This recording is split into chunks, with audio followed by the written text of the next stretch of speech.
Hey guys, good afternoon, good evening, good morning, wherever you're tuning in from.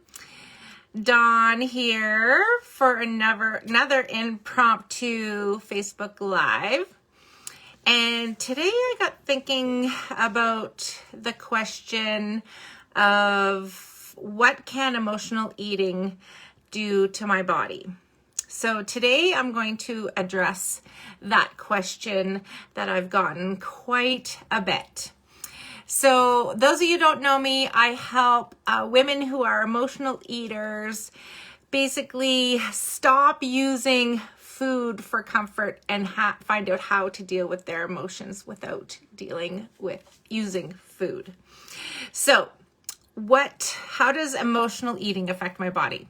Well, emotional eating, tell me for a second, if you're hopping on here, live or on the replay, when you emotionally eat, do you grab carrots? Do you grab an apple? Do you grab yogurt? Do you grab a granola bar? Do you grab chocolates, pretzels, chips, ice cream? So just think about the foods that we're choosing.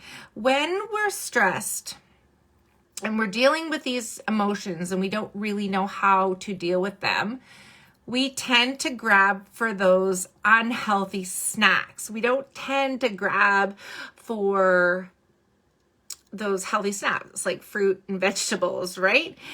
Proteins. We tend to grab candies, gummies, ice cream, chocolate, all those things, right? And so long-term wise, short-term wise, what that does is having that sugar fix, it helps us feel calm, and it gives us that feeling of satisfaction when we have those sweet treats. And that's something that Whole Foods don't do instantly. So we gravitate to those unhealthy choices to feel better, to feel comfort. But if you look at the long-term effects of what those foods can do to your body, they can do a lot, right? So first of all, if we look at all the sugar intake, right? Because I don't know about you, but if I have something sweet and I can't just have one. One turns into 100. And if you relate to that, let me know in the comments. So it's really hard. Sugar is addictive. It's been proven to be addictive, just like cocaine and heroin. So if you're emotionally eating, that's an addictive disorder, okay? Just like being addicted to cocaine and heroin, it is still very harmful to your body. So if you're eating all this sugar all the time, you can have an increase in cavities, okay? Gum disease, more inflammation in your body, because sugar, ice cream, all those things have refined sugars in them. They create inflammation, lots of inflammation in the body. So all those diseases out there that end in itis is itis, inflammation. So if you look at gum disease, periodontitis is inflammation of the periodontium. If you look at heart disease, inflammation of the heart, all these things, arthritis, inflammation of the joints. So anything that ends in itis is inflammation.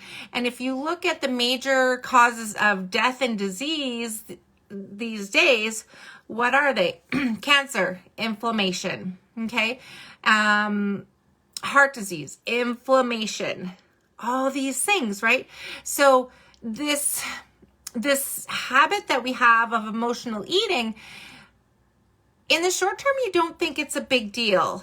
But when you're doing it over and over again for years and years and years, not learning how to deal with your emotions and instead using food for comfort, then all this stuff adds up over time, over the years. So, maybe not showing up in the body short term in a few months, but long term. So maybe not in your 20s or 30s. Maybe it starts showing up in your 40s and your 50s, right? And by then it's really a lot harder to reverse. So not saying it can't be reversed. You know, there's lots of great things that we can do out there. But one thing to really think about, excuse me, if you're an emotional eater and you've tried everything and it's still not working for you, there's something else deep inside you that's holding you back from giving up this habit, this emotional eating. There's something you're probably gaining to make you feel better by emotional eating, and that's why you're basically self-sabotaging yourself. So emotional eating overall affects our body. It affects our mind. It affects absolutely everything. It affects our relationships, personal and professional. It affects our confidence. You know, a lot of people that, it's very common in emotional eaters, shaming and guilting themselves, you know, going on a diet and eliminating all those foods. Say, I'm never going to eat those foods again. So you're not going to emotional eat. And then something happens in your life. And guess what happens? Boop. You're back into that cycle, that dangerous cycle of an emotional eating.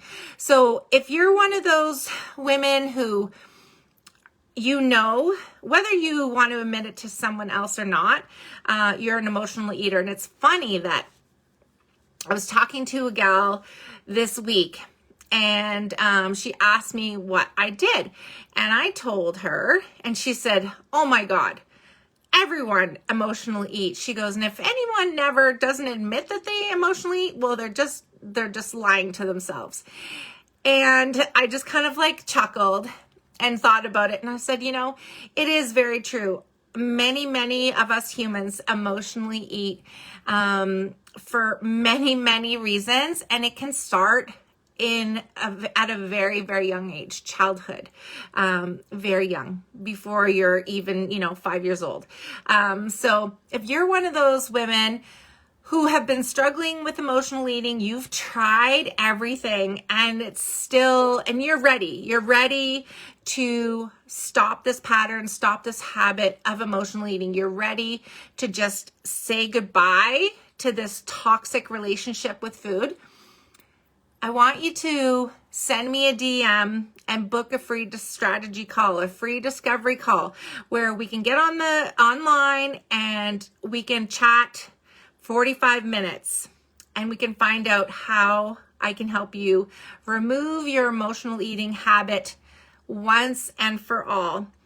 And please share this with anyone who you think would get value from this. And that's it for me for today, guys. And hope you're all having a great day. And we'll talk to you soon. Bye for now.